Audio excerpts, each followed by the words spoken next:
Sejam muito bem-vindos, amigos queridos, para mais um vídeo do nosso grupo de estudos espíritas Missionários da Luz. Meu nome é Lívia e hoje eu vou conversar um pouquinho com vocês sobre a questão da desilusão. É um tema que é um pouco difícil, é um pouco dolorido. A gente vai falar um pouquinho sobre a questão da ingratidão e o que a doutrina traz pra gente sobre essas situações, né? Que acredito que todos nós já passaram na vida por algum momento em que se sentiu desiludido, em que sentiu a ingratidão de alguém tocando o nosso caminho, né? Eu falo de alguém porque quando nós somos ingratos, às vezes é mais difícil da gente perceber, né? Mas a gente percebe de uma maneira muito forte quando as pessoas demonstram ingratidão com a gente, porque machuca, porque dói, né? Então, eu trouxe aqui alguns textos que a doutrina espírita nos esclarece, nos faz refletir um pouco sobre esse tema tão importante, né? E tão doloroso na nossa jornada.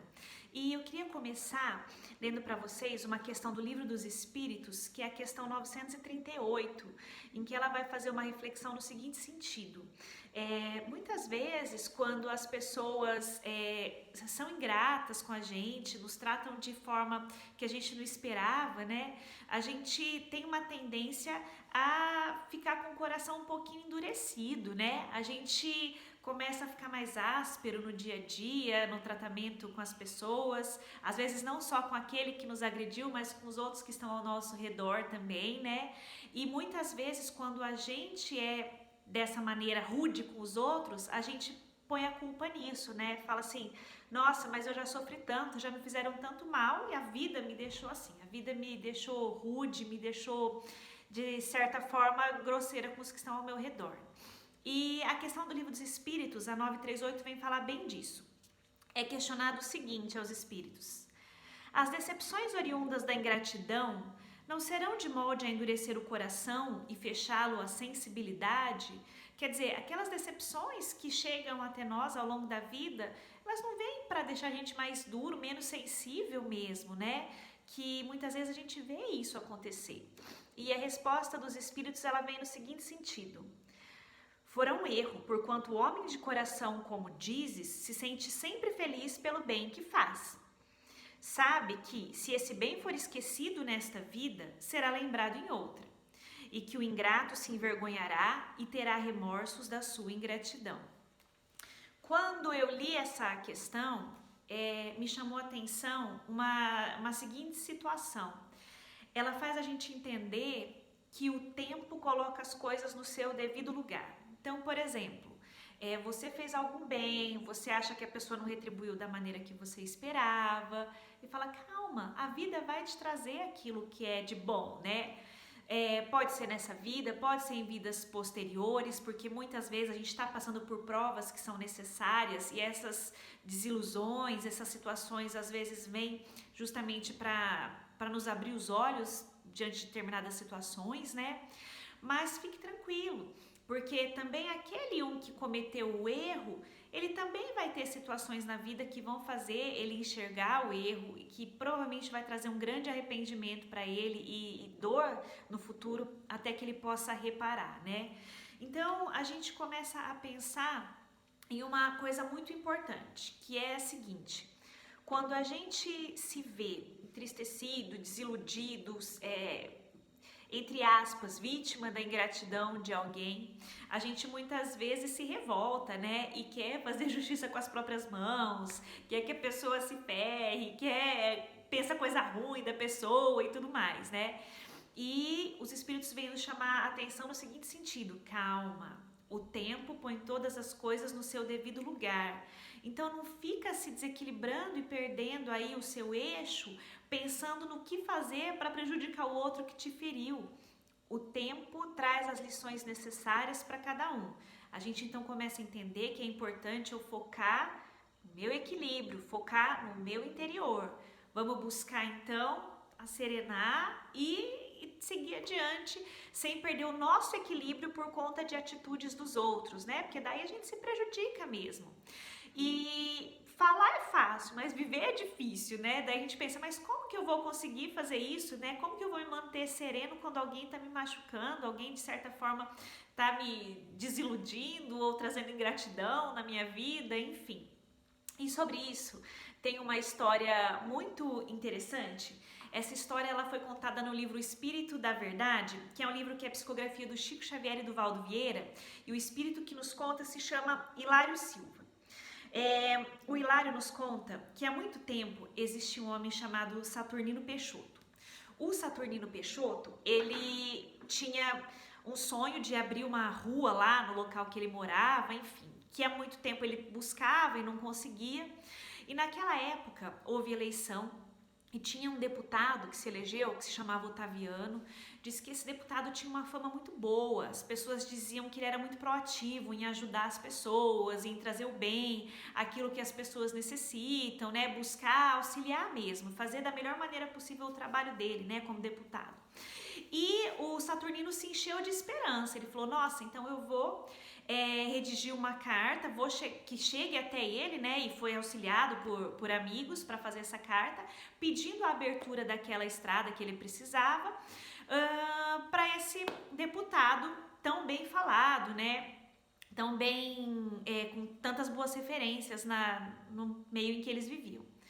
Escreveu a carta, tudo mais, e aí começou a guardar. E aí passaram dias, semanas, meses e nada do deputado responder para ele. Ele começou a ficar extremamente irritado, sabe? Falou, mas como? Dizem tão bem dele, eu tô pedindo algo que para ele seria simples de me ajudar a resolver, e ele simplesmente me ignora, não me auxilia naquilo que eu tô pedindo, naquilo que nós estamos necessitando e que beneficiaria a tantos. Enfim, se revoltou, ficou muito bravo.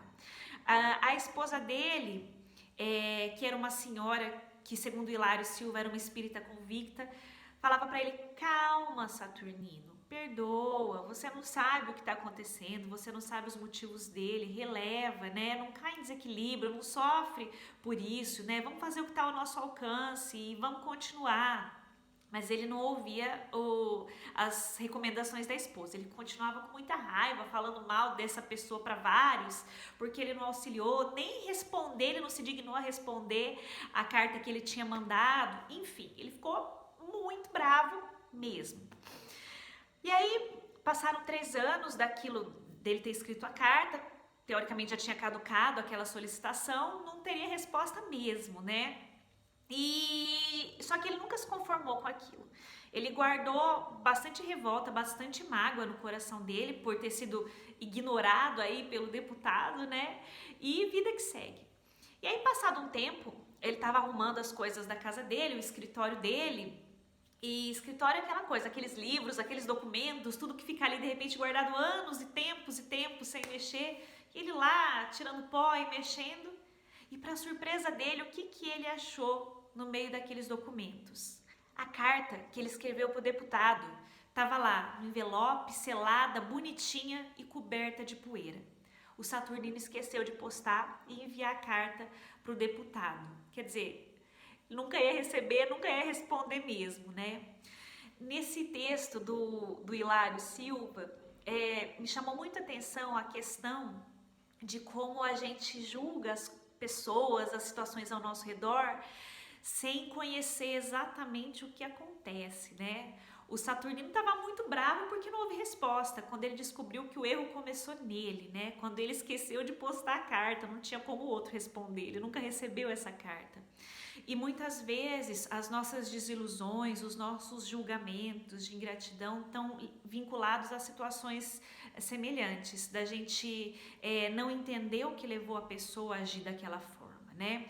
Por que a pessoa está sendo ingrata? Por que eu estou me desiludindo? O que eu criei de expectativa e o que de fato aconteceu?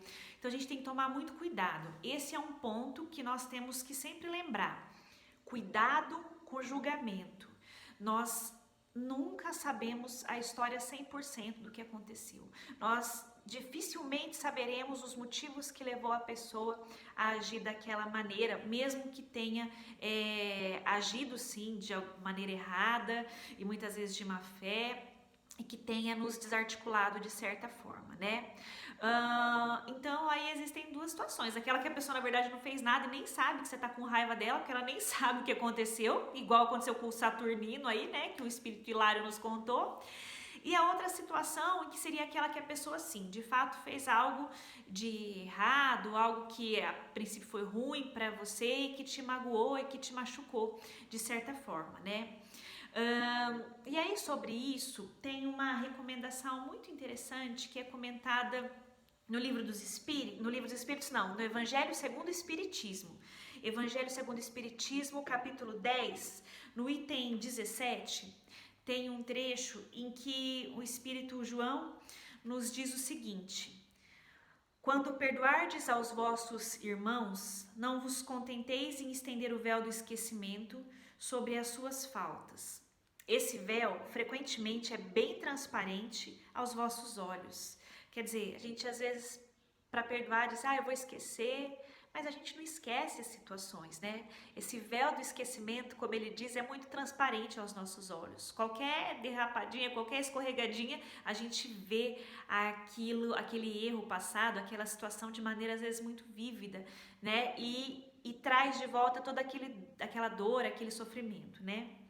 Mas ele continua dizendo assim: levai-lhes o amor ao mesmo tempo que o perdão.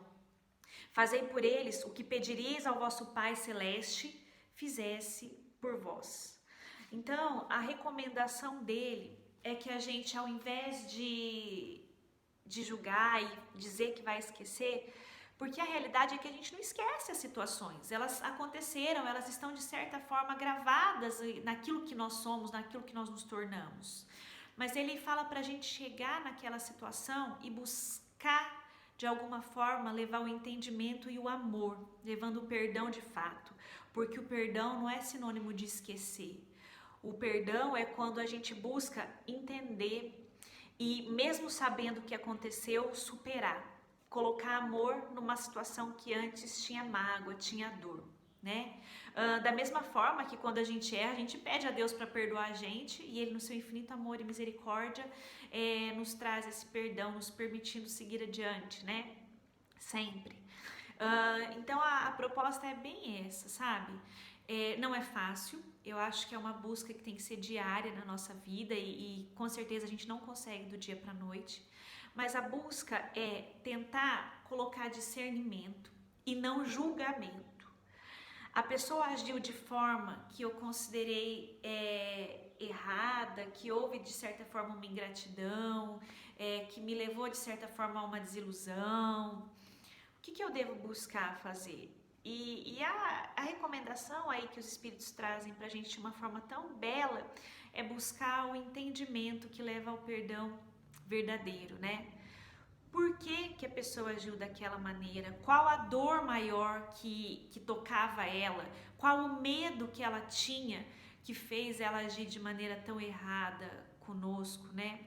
E essas situações, muitas vezes, que a gente fala, foi maldade, foi sem vergonhice, foi isso, foi aquilo, né? Muitas vezes encontra a sua raiz em problemas que estão guardadas lá no fundo daquela pessoa, sabe? No inconsciente, em coisas que ela traz de situações vividas, que pode ser nessa vida ou em vidas passadas, que faz com que ela ainda fique enraizada no erro, prejudicando aqueles que estão ao redor. Mas se de certa forma foi permitido que nós estivéssemos envolvidos naquela trama, é porque algo a gente tinha para aprender ou para trazer de bom naquela situação. Então a gente tem que buscar lembrar sempre disso, né? Não piorar ainda mais essa situação. Buscar o entendimento, buscar o auxílio na prece, buscar, se possível, ajudar a reerguer aquela pessoa e, se isso não for possível, buscar pelo menos não afundá-la ainda mais, né? Através da maledicência, falando mal, inventando história, ou às vezes colocando pitadas de maldade nas histórias que a gente conta, né? Quem de nós nunca fez isso? Todos nós já fizemos. Mas hoje, quando a gente começa a estudar, entender melhor a questão da espiritualidade, dos mecanismos que regem o mundo, a gente não pode mais permanecer de olhos fechados para isso. A gente tem que buscar melhorar a nossa postura diante das situações Eu não consigo melhorar o outro, mas eu consigo me melhorar e melhorar o modo como eu atuo quando essas situações chegam até mim, né? E o tempo, a gente tem que sempre lembrar, ele é senhor de tudo. O tempo, ele traz as situações corretas, o tempo traz a germinação correta na vida de cada um. Então a gente não precisa buscar fazer justiça com as próprias mãos. A pessoa me prejudicou, eu vou dar um jeito de prejudicar ela. Não, para. A gente tem que parar essa bola de neve de terror. A gente tem que buscar, de alguma forma, germinar o amor. Como eu já disse, não é fácil, mas é uma busca diária que a gente tem que se propor. A gente não consegue do dia para a noite, mas a gente tem que começar a dar os pequenos passos para que isso vá crescendo, que o amor vá crescendo e que com o tempo a gente consiga atuar de maneira mais consciente, mais amorosa na nossa vida, né? Trazendo menos erro e mais verdade para os nossos dias, até porque se a gente quer ter uma vida boa, lá na frente a gente quer melhorar o nosso cotidiano, a gente tem que começar a plantar essas sementes de bondade, de amor hoje, para a gente conseguir colher bons frutos lá adiante. E para encerrar essa nossa reflexão, eu queria ler para vocês um texto que é a psicografia do Chico Xavier, o Espírito Emmanuel, está no livro chamado Livro de Respostas. O texto se chama Aguarda o Tempo. E nele Emmanuel nos diz o seguinte: aconteceu talvez o que não esperavas. O lado contra te ironiza. O sentimento ferido te aborrece. Entretanto, reflete nas bênçãos que a divina providência já te concedeu e procura sorrir. Não te indisponhas com ninguém. Continua trabalhando e servindo em paz. Aguarda o tempo, na certeza de que pelas circunstâncias da vida, nas páginas do tempo, é que se manifesta mais claramente a voz de Deus. Se nós acreditamos em Deus, se nós acreditamos na espiritualidade, a gente tem que entender que o acaso não existe na vida de ninguém e que se a gente quer buscar melhorar a nossa vida e o meio em que a gente vive, a melhor forma que nós conseguimos isso é melhorando a nós mesmos, tá bom? E que essa nossa melhora possa contagiar aqueles que estão ao nosso redor. Ninguém vira santo do dia para a noite. Todos nós erramos e continuaremos errando todo dia, mas que a gente busque errar cada vez menos, que a gente busque ter mais luz no nosso caminho, nas nossas palavras, nas nossas atitudes. E quando nós errarmos, que a gente não fique patinando na culpa, não. Que a gente se veja como filhos de Deus, que estão em crescimento, busque se reerguer e da próxima vez agir de uma forma diferente. Muito obrigada mais uma vez pela companhia de vocês e nos vemos no próximo vídeo.